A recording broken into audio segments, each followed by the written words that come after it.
Hey guys, what's up? Corell Cooper here with OnTheBlack.com. Today is Saturday, September 19th, 2009.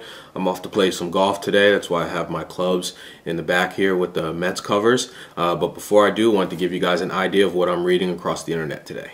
Over at Mets Today, Joe Janisch talks about the Mets and compares them where they are now to where they were last year and talks about, what a difference a year makes.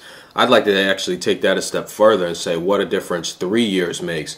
In 2006, at this point, the Mets were basically running through the National League and just pretty much ran away with the best record in the National League. And we all thought that the Mets were going to go to the World Series that year. As you know, they actually got beat in Game 7 of the NLCS. But I think at that time, all of us Mets fans thought that that was the sort of beginnings of things to come, and maybe a nice run by the Mets here where they would be in the playoffs every year and fighting for a chance to go to the World Series. Looking back at that time now, I mean, that was really the beginning of the end.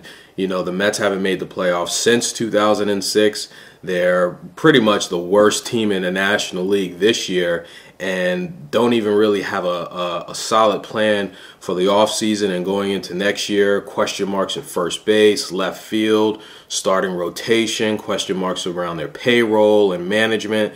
So, that was really the sort of the beginning of the end, and really what a difference 3 years makes. Over at Mets Report, Dave Doyle talks about the Mets first base situation, with Carlos Delgado most likely leaving, this being his last year as a Met. Daniel Murphy maybe not at the talent level to be the Mets' everyday first baseman moving forward, and what the Mets should do in the offseason and various options. I feel that out of all the needs that the Mets have, first base is going to be the most difficult one to figure out because I don't think that they have an option in-house.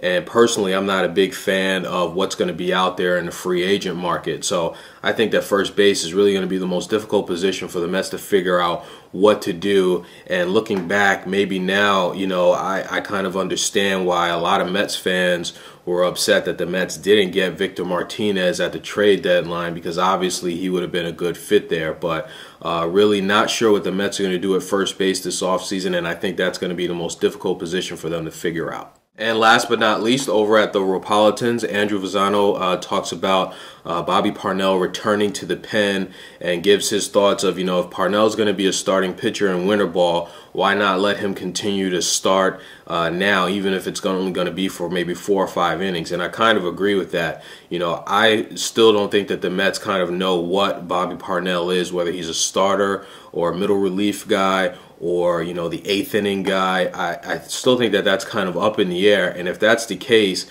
and especially if he's going to be starting in winter ball, why not let him continue to get some lumps here at the major league level, let him continue to pitch and try to figure it out.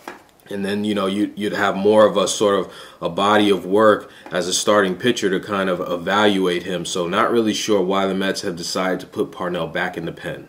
And that's it for this post, guys. Let me know your thoughts on these stories and what you're reading around the internet this morning.